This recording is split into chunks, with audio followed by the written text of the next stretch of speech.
No one's ever accused Mrs. Jupp of not being, and that's more than that nasty friend of Mr. Pontifex's was. Oh, Pryor was his name. Why, I remember him breakfasting once with Mr. Pontifex, and it took me to a perfect shudder the way he carried on. There was no doing anything to please him. He didn't like eggs and bacon. He said they rose on him. And when I tried sausages, he said they hit him in the eye worse than the eggs and bacon. Oh, he was a nasty one. I'm sure he was. Oh, so the piano's got to go, eh? Ah, what beautiful tunes Mr. Pontifex did play upon it before he was dragged off to prison. But I'm vexed to hear he's getting married, though I don't like his not being married. After all, it ain't you and it ain't me that's involved, but him and her, all bogged down in the fortunes of matrimony. Well, there ain't no other word for it. And I hope he'll be happy.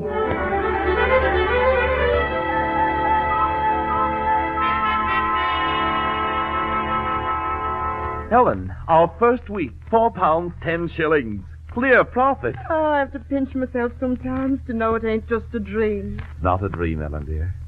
We're married, we've got our own little shop, and the day's over, and I've just locked the front door for the night.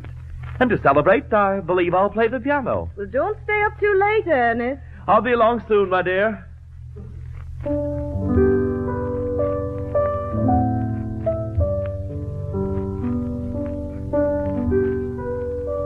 Ernest.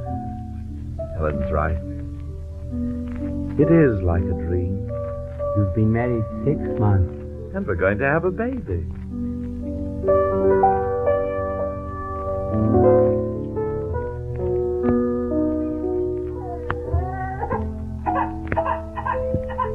Ernest, it's a boy.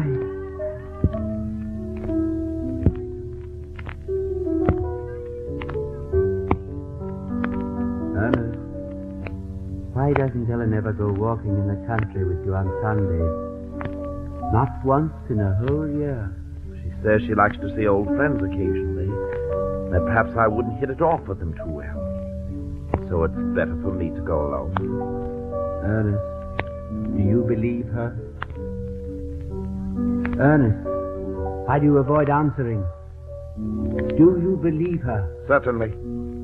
Are you sure, Ernest? Yes.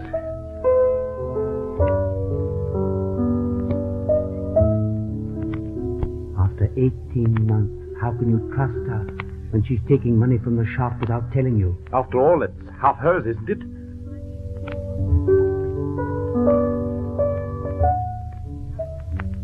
Wake up, Ernest. Your dream of happiness is over. But it's only because she's not well. Why, only yesterday, I came back and found her sitting in the back parlor with her hair over her face, sobbing and crying as though her heart would break. Don't you know why, Ernest? Perhaps she's going to have another baby. You know better than that, Ernest. She's a drunkard. No, she can't be. You heard the neighbors. Now you know. Why, she'll drink anything she can stand up and pay your hard-earned money for. What am I going to do?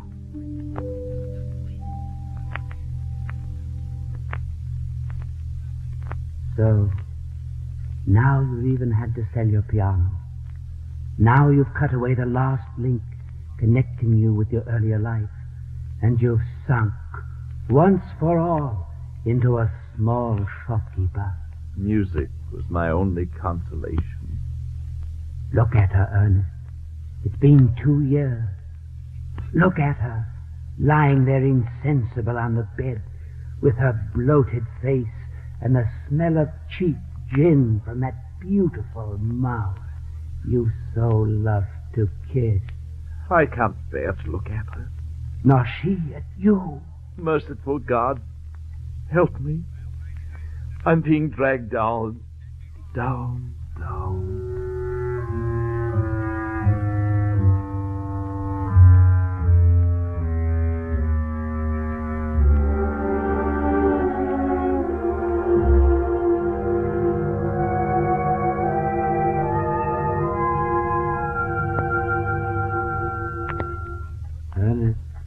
Now where are you going? Anywhere. For a walk in the park. Yes. It's a beautiful sunny day. Yes. It's spring, Ernest. Yes. But not for me. Not for me. Here's the park, Ernest. And look, over there.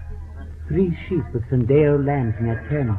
And the crowd watching. I must see them, too. Well, here they are. Why, they're such very small lambs.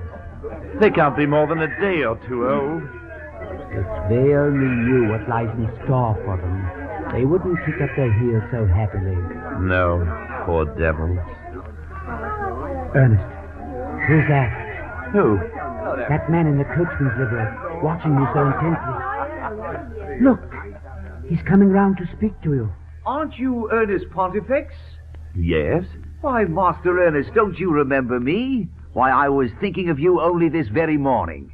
Not John, our old coachman. And none other. Imagine running into you after all these years. Oh, I've never forgotten the day you ran across the field to give that lass Ellen your watch and a shilling and sixpence. I remember that day also. I was always main fond of that lass. A sweeter-tempered, handier, prettier girl than she was I've never known. Nor a girl as knew better what a man likes and how to make him happy. That is, if he can keep her from drinking. Drinking? Yes, but you can't keep her. She's that artful, she'll get it under your very eyes without you knowing it. And if she can't get any more of your things to pawn or sell, she'll steal her neighbor's. Yes, but how did you know? Why shouldn't I? Why, it was not a month after I left your papa's place that day that I married her. Lord love me, Master Ernest, what's wrong? You're white as a sheet. John, are you sure of what you say? Are you quite sure you married her? Of course I am. I married her before the registrar at Lechbury on the 15th of August, 1851. Then you divorced her? Never. I was very fond of her till she took to drinking, but after that, seeing I could do nothing with her and she was just a killing of me, I left her and came up to London. And I ain't seen her since. John, give me your arm and put me into a cab. And come with me to Mr. Overton's at the Temple.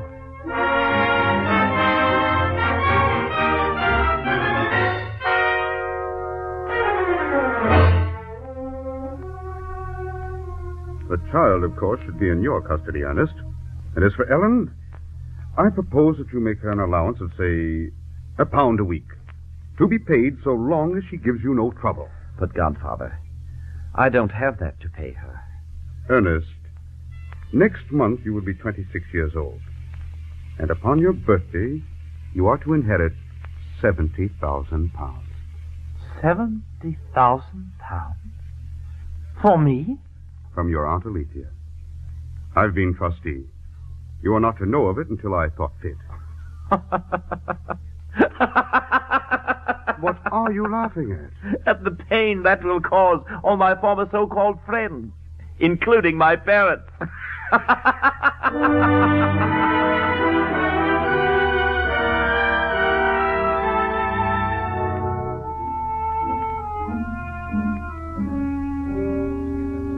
This life, Mr. Overton, never did suit me. Ernest is too good for me. He wants a woman who shall be a bit better than me, and I want a man that shall be a bit worse than him. We might have got on if we hadn't lived together as married folk, but I've been used to a little place of my own, and I don't want Ernest or any other man always hanging about it. Besides, he's too steady. His being in prison hasn't done him a bit of good. He's just as grave as those that have never been in prison at all. And he never swears nor curses, come what might. Why, it makes me afeard of him, so I drink the worst. What those poor girls want, Mr. Overton, is not to be jumped up all of a sudden and made honest women of. That's too much for us and throws us off our perch. What we want is a regular friend or two who'll keep us from starving and force us to be good for a bit now and again. That's about as much as we can stand. And he can have the child. He'll do better for it than I can.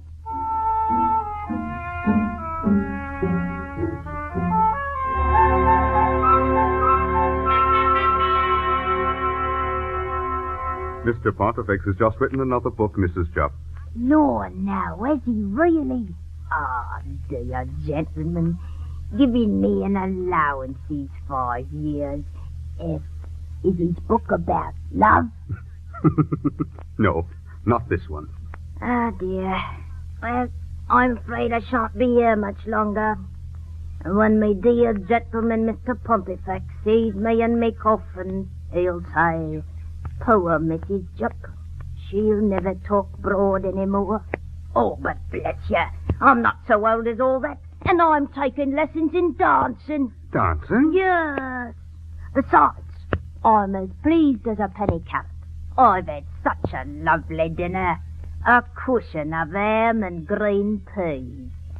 And, I couldn't help thinking while I was eating it, it's been 10 years since I've allowed a man so much as to put his lips to mine. I'd rather have mutton chop any day. You should have seen me when I was sweet 17. I was the spitting image of me poor dear mother. She was a pretty woman, though I say it that shouldn't. Why, when I was young, I'd snap me fingers at any of 'em. And if I was togged out and had me teeth, I'd do it now.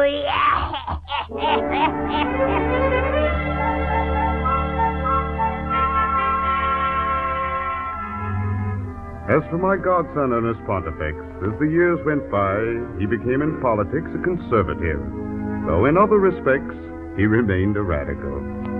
His father never understood his state of mind any more than he understood Chinese. But those who really knew Ernest intimately never wished him greatly different from what he actually was.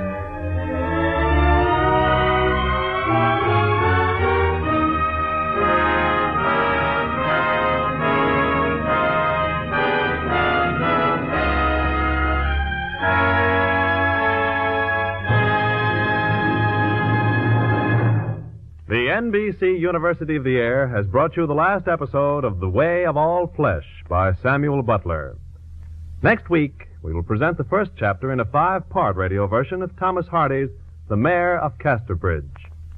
All the great novels you've heard and will hear on this series may be obtained from your local library. To those of you who have enjoyed this series and are eager to know more about the books we're opening for your enjoyment, we suggest you get full value from this series by reading Herbert Gorman's handbook, The World's Great Novels. 25 cents will cover the cost of printing and mailing. Requests for this handbook should be mailed to The World's Great Novels, Post Office Box 30, Station J, New York 27, New York. Daylight saving time goes into effect in certain areas on April 28th. This may change the time at which the program is heard in your community. Please check your newspaper for the time at which this program will be heard next week and thereafter.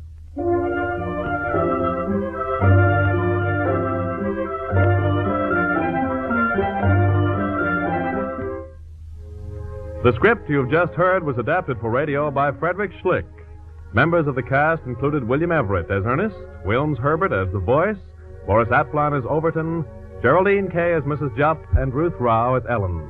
Others were Donald Gallagher, Jim Hummeland, Cliff Norton, and Fred Sullivan. The music was composed by Emil Soderstrom, and the orchestra directed by Joseph Galicchio. The entire production was under the direction of Homer Heck.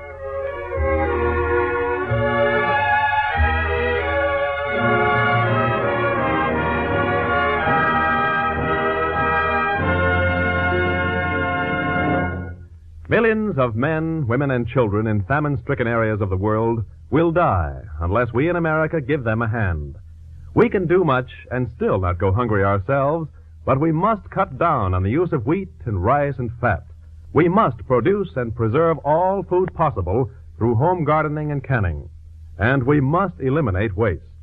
Waste is criminal. It is costing lives. Share a meal and save a life.